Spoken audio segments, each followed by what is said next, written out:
Bharuch golden બ્રિજની જળ સપાટી 27 ફૂટ પહોંચતા 48 ગામોને એલર્ટ કરાયા. અંકલેશ્વરમાં 3 ગામમાં સ્થળાંતરની સૂચના અપાઈ. ભરૂચ નર્મદા નદી ગોલ્ડન બ્રિજની સપાટી 27 ફૂટે પહોંચી છે, જેના કારણે જિલ્લાના 48 ગામોને એલર્ટ કરવામાં આવ્યા છે.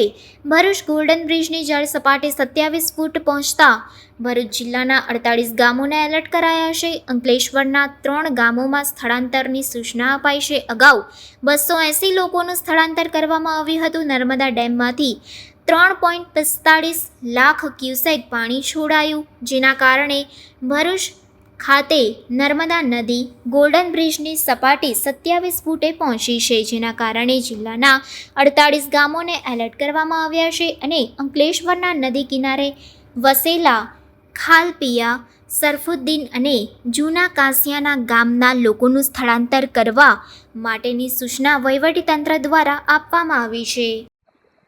ઉપરવાસમાં ભારે વરસાદને કારણે સરદાર સરોવર ડેમમાંથી 3,45,000 ક્યુસેક જેટલું પાણી છોડવામાં આવી રહ્યું છે. જેના પગલે ભરૂચ શહેરમાં ગોલ્ડન બ્રિજ ખાતે નર્મદા નદીની સપાટી 26 ફૂટ જેટલી વહી રહી છે. જેના પગલે નીચાણવાળા વિસ્તારમાંથી 200 જેટલા લોકોને અગાઉ સૂચના આપી તેમની ઘરવખરી પશુપાલન જે કરતા હોય તેઓના પશુ સાથે તેઓને સ્થળાંતર કરી રેસ્ક્યુ સેન્ટર ખાતે હાલમાં રાખેલા છે. તેઓને રહેવા ખાવાની સંપૂર્ણ તંત્ર દ્વારા વ્યવસ્થા કરવામાં આવી છે.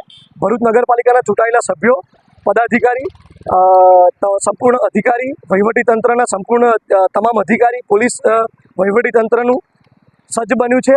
તેમજ હાલમાં પરિસ્થિતિ કાબૂમાં છે. હાલમાં કોઈ પણ જગ્યાએ કોઈ પણ પ્રકારની પાણી ભરાવાના કોઈ પ્રશ્ન નથી. તેમજ કોઈ જગ્યાએ રેસ્ક્યુ કરવાની પરિસ્થિતિ પણ ઉદ્ભવી નથી.